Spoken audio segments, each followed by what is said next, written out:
Nucleophilic substitution reactions याच्यामध्ये आपण तीन टाइप सांगितलेले आहेत, SN1, SN2 आणि SNI. तर याच्यामध्ये आपण दोन कंप्लीट केलेत, SN1 आणि SN2. Now third reaction is SNI. What is the meaning of SNI? S means substitution, N means nucleophilic and I means internal. Substitution, nucleophilic, internal he reaction आज आपल्याला पाहिजे आहे.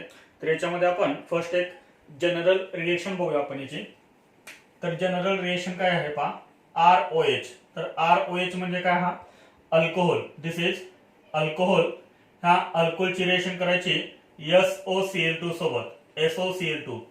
SOCl2 म्हणजे thionyl chloride. This is called thionyl chloride. Thionyl chloride. आणि याला simply आपण जर heat केलं तर आपल्याला प्रोडक्ट कोणते मिळतील. तर या रिएक्शन मध्ये आपल्याला प्रोडक्ट कोणते मिळणार आहेत. तर हा H आणि इथला Cl काय रिमूव्ह होणार आहे, तर HCl प्लस. त्यानंतर हा R आणि इथला सेकंड Cl म्हणजे आपल्याला काय मिळेल, RCl प्लस. शिल्लक करायला इथं SO आणि हा O म्हणजे एक सल्फर आणि दोन ऑक्सिजन म्हणजे SO2. तर हे जे आपल्याला दोन बाय प्रोडक्ट मिळालेत हे दोन्ही पण कोणत्या फॉर्म मध्ये आहेत, गॅसेसच्या फॉर्म मध्ये आहेत. हे ऑलरेडी आपण रिएक्शन पाहिलेले आहे. This is called Darzens process. This is called Darzens process or Darzens method. तर ही जी रिएक्शन आहे ही रिएक्शन आहे सबस्टिट्यूशन, न्यूक्लियोफिलिक, इंटरनल. तर आपल्याला हे पाहायचं आहे की ही जी रिएक्शन आहे ती रिएक्शन इंटरनल काय आहे. What is the meaning of internal. तर आपण याचं मेकॅनिझम बघूया. मेकॅनिझम. तर याच्यामध्ये आपण फर्स्ट घेऊया alcohol optically active. Optically active alcohol आपण घेऊया. ऑप्टिकली ऍक्टिव्ह अल्कोहोल म्हणजे काय, ज्या अल्कोहोल मध्ये वन कायरल कार्बन ॲटम असेल. हा C, ह्या C ला अटॅच आहे इथं CH3. त्यानंतर आहे H अटॅच आणि इथं आहे PH अटॅच. PH म्हणजे काय, फिनाइल बेन्झीन रिंग. आणि इथं आहे हा OH. तर आपण काय घेतलाय, अल्कोहोल. आणि याच्यामध्ये हा जो कार्बन ॲटम आहे तो कसा आहे, कायरल कार्बन आहे. कायरल कार्बन म्हणजे काय, ज्या कार्बनला चार वेगवेगळे ॲटम आणि ग्रुप अटॅच असतात अशा कार्बनला आपण कायरल कार्बन असं म्हणतो. आणि याची जर रिएक्शन आपण SOCl2 सोबत केली. आता SOCl2 चं स्ट्रक्चर काय आहे, तर S double bond O Cl. This is the structure of SOCl2. इथे काय अटॅच आहे, OH. हा जो H आहे तो H मी असा खाली रिप्रेझेंट करतोय. आपल्याला माहित आहे ऑक्सिजन ॲटम वरती किती लोन पेअर असतात, ऑक्सिजन ॲटम वरती दोन लोन पेअर असतात. ऑक्सिजन ॲटम वरची जी लोन पेअर आहे ती सल्फर वरती अटॅक करेल. त्यामुळे हा जो Cl आहे गुड लिव्हिंग ग्रुप तो काय होईल, रिमूव्ह होईल, Cl मायनस. म्हणजे आपल्याला पुढचं स्ट्रक्चर काय मिळेल, पहा इथे आहे H C CH3 PH. पुढे हा O. ह्या O ला अटॅच आहे खाली हा H. O न कशावरती अटॅक केलाय, सल्फर वरती. म्हणजे O आणि S मध्ये बॉन्ड तयार होणार.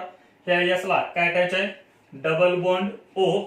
आणि ह्या S ला अजून काय अटॅच असेल, हा क्लोरीन Cl. हा काय रिमूव्ह झालाय, Cl minus. This is Cl minus. आता ह्या O ची व्हॅलेन्सी किती झाली, इथे O ची व्हॅलेन्सी झाली 3. आणि O ची व्हॅलेन्सी जर 3 झाली तर O वरती चार्ज कोणता येतो, पॉझिटिव्ह चार्ज येतो. तर O वरती पॉझिटिव्ह चार्ज. आता इथे काय होणार पहा, हा जो Cl मायनस आहे तर तो Cl मायनस काय करेल, हा जो H आहे तो H काय करेल, ऍब्स्ट्रॅक्ट करेल. म्हणजे हा H प्लस काढून घेईल.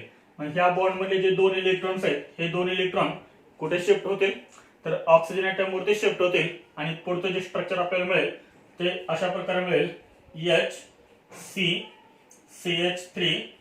CH3 PH.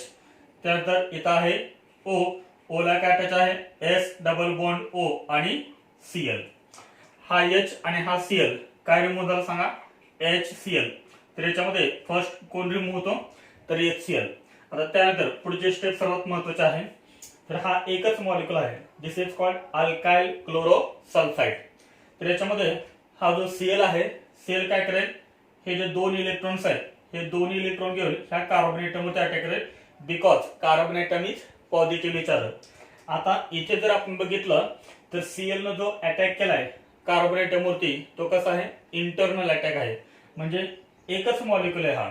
एकाच मॉलिक्युल मध्ये Cl याच्यावरती अटॅक केलाय, म्हणजे हा काही दुसरा मॉलिक्युल नाही किंवा दुसरा न्यूक्लिओफाइल अटॅक नाही केलेला, तर एकाच मॉलिक्युल मधला हा जो Cl आहे त्याने अटॅक केलाय, म्हणजे आतल्या आतच अटॅक केलाय, एकाच मॉलिक्युल मध्ये अटॅक केलाय, त्याच्यामुळे आपण याला काय म्हणतो इंटरनल. एकाच मॉलिक्युल मध्ये आतल्या आत अटॅक केलाय त्यामुळे हा इंटरनल. त्याच्यामुळे काय होणार, हा जो बॉन्ड आहे तो बॉन्ड इथे शिफ्ट होईल, एस आणि ओ मध्ये काय तयार होईल, डबल बॉन्ड तयार होईल. इकडे काय आहे ऑलरेडी डबल बॉन्ड, म्हणजे S double bond O, S double bond O म्हणजेच काय तयार होईल, SO2 तयार होईल. आणि पुढचं स्ट्रक्चर आपल्याला मिळेल HCCH3, इथे अटॅच होईल PH.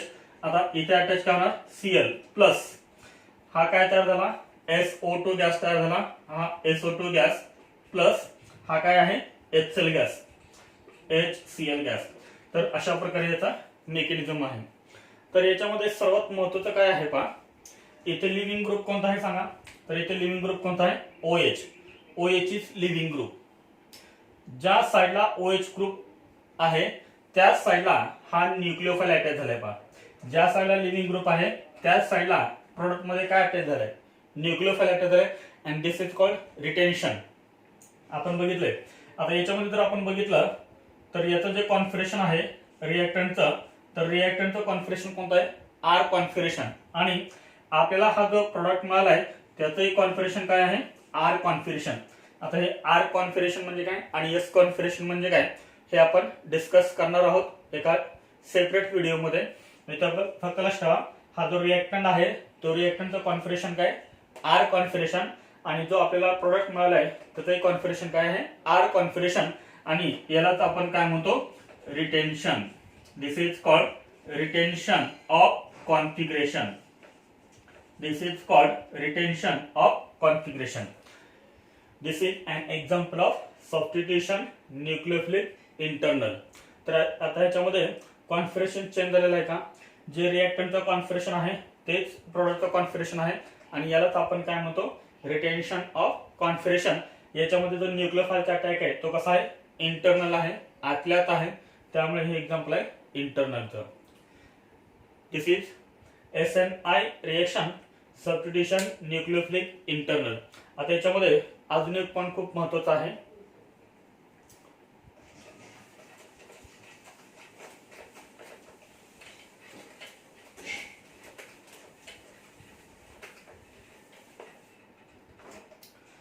आता आपण रिएक्शन पाहिली होती, एक रिएक्शन पाहिली होती, कोणती रिएक्शन पाहिली होती HCCH3 PHOH, आणि याची जर आपण रिएक्शन केली SOCl2 सोबत. आता आपण मेकॅनिझम ह्याच रिएक्शनचं पाहिलं होतं SOCl2, तर आपल्याला काय मिळत होता HCCH3 PHCl plus SO2 gas plus HCl gas. तर आता आपण ही रिएक्शन पाहिली होती, ज्या साइडला लिव्हिंग ग्रुप आहे त्या साइडला आपला काय अटॅच झालाय न्यूक्लिओफाइल अटॅच झालाय. इथं आपण पाहिलं होतं याचं कॉन्फिगरेशन काय लिहिलं होतं आपण R कॉन्फिगरेशन, याचंही कॉन्फिगरेशन काय होतं R कॉन्फिगरेशन, आणि याला आपण काय म्हणतो रिटेन्शन ऑफ कॉन्फिगरेशन.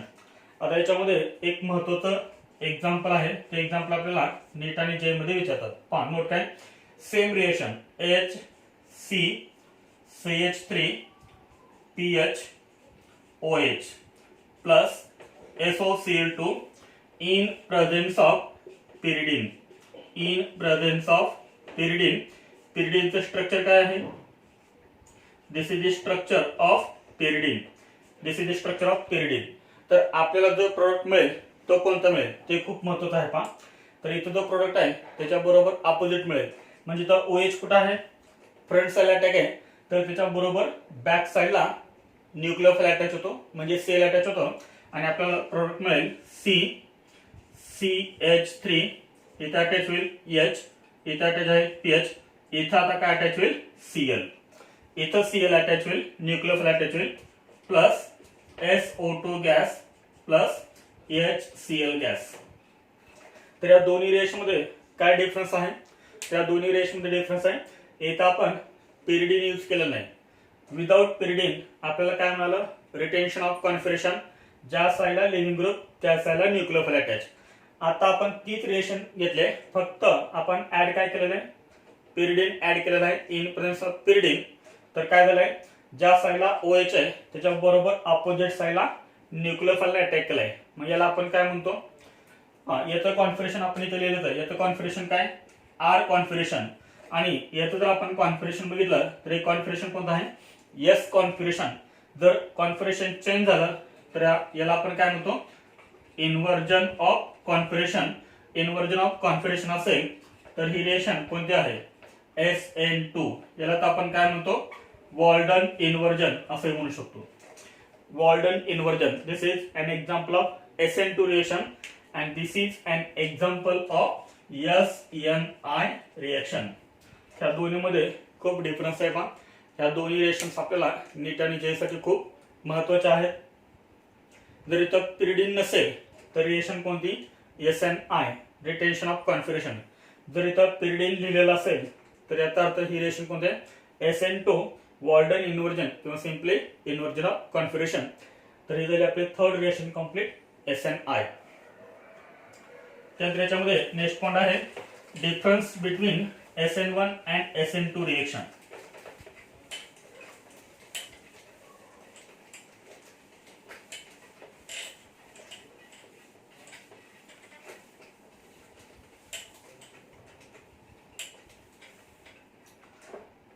आता आपण तिन्ही रिएक्शन कंप्लीट केले, SN1, SN2 आणि SNI. आता आपल्याला पॉइंट पाहायचा आहे difference between SN1 and SN2 reaction. याच्यामध्ये मी फर्स्ट लिहितोय इथं मी फर्स्ट लिहितोय factor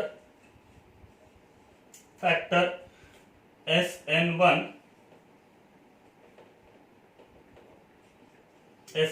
and SN2.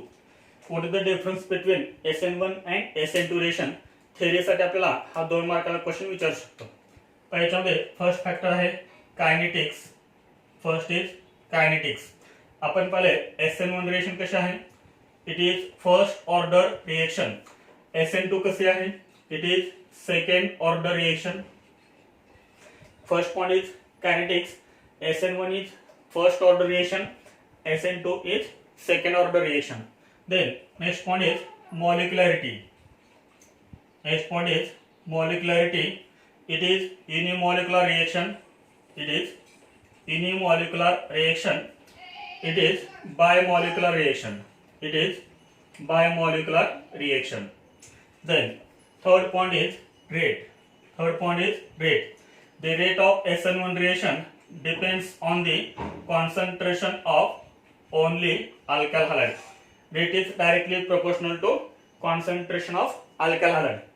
Here the rate of reaction directly proportional to concentration of alkyl halide as well as concentration of nucleophile. SN1 मध्ये rate हा फक्त depend कशावरती आहे, concentration of alkyl हायलाइड. SN2 मध्ये rate कशावरती depend आहे, दोन्हीवरती depend आहे, alkyl हायलाइड age वेल age nucleophile. त्यानंतर याच्यामध्ये next point आहे नंबर ऑफ स्टेप्स. तर SN1 मध्ये आपल्याला किती स्टेप पाहायला मिळतात, it is 2 step mechanism. It is 2 step mechanism. It is 1 step mechanism. 1 step mechanism. then number of transition state, TS means transition state. SN1 reaction आपण पाहिलेलं आहे. SN1 रिएक्शन मध्ये एक इंटरमिडिएट तयार होतो. एक इंटरमिडिएट याचा अर्थ 2 transition state. 2 transition state. 2 transition state. इथं आपल्याला मिळतंय 1 ट्रान्झिशन स्टेट. त्यानंतर याच्यामध्ये नेक्स्ट पॉइंट आहे nucleophile. Next point is nucleophile. Nucleophile इथे आपण न्यूक्लियोफाइल कोणता यूज करतो, in SN1 reaction weak nucleophile use. In SN2 reaction strong nucleophile use. Strong nucleophile use. Nucleophile in SN1 reaction weak nucleophile. In SN2 reaction strong nucleophile. Then next attack of nucleophile. Attack of nucleophile आपण पाहिले SN1 reaction मध्ये intermediate carbocation तयार होतो आणि carbocation planar असल्यामुळे तो nucleophile कार्बोकॅटायनवरती front side कडनं पण अटॅक करतो आणि बॅक साइड पण अटॅक करतो, याचा अर्थ front side and back side attack, front side and back side attack. SN2 मध्ये काय होतं, ओनली बॅक साइड अटॅक. इथं फक्त काय होतो, बॅक साइड अटॅक होतो, ओनली बॅक साइड अटॅक. त्यानंतर याच्यामध्ये नेक्स्ट पॉइंट आहे intermediate. Next point is intermediate. आपल्याला माहिती आहे SN1 रिएक्शन मध्ये कोणता इंटरमिडिएट तयार होतो, carbocation. Carbocation intermediate is form. याच्यामध्ये इंटरमिडिएट मिळतो का आपल्याला, नाही, no intermediate, no intermediate. First point is kinetics. It is first order reaction. SN2 it is second order reaction.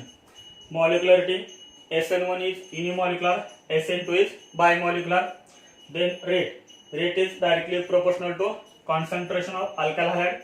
Rate is directly proportional to concentration of alkyl halide as well as concentration of nucleophile. Number of steps, it is 2-step reaction, it is 1-step reaction. Next, number of transition states. Here 2 transition state form, here 1 transition state is formed. Then nucleophile, weak nucleophile is strong nucleophile is. Attack of nucleophile, front side and back side attack. Here only back side attack. Then intermediate, carbocation is intermediate. Here no intermediate is formed. त्यानंतर याच्यामध्ये अजून एक 2-3 points आहेत. त्यानंतर याच्यामध्ये next point आहे, आपण पाहिले याच्यामध्ये reactivity order of alkyl halides. reactivity order of alkyl halides. reactivity order काय होती, next point is reactivity of alkyl halide. reactivity of alkyl halide. SN1 reaction ची reactivity काय होती, 3 degree alkyl halide is more reactive than 2 degree than 1 degree. In SN2 1 degree, 2 degree, 3 degree. And important point is stereochemistry. Next point is stereochemistry. Stereochemistry इथं आपल्याला काय म्हणतं, retention and inversion.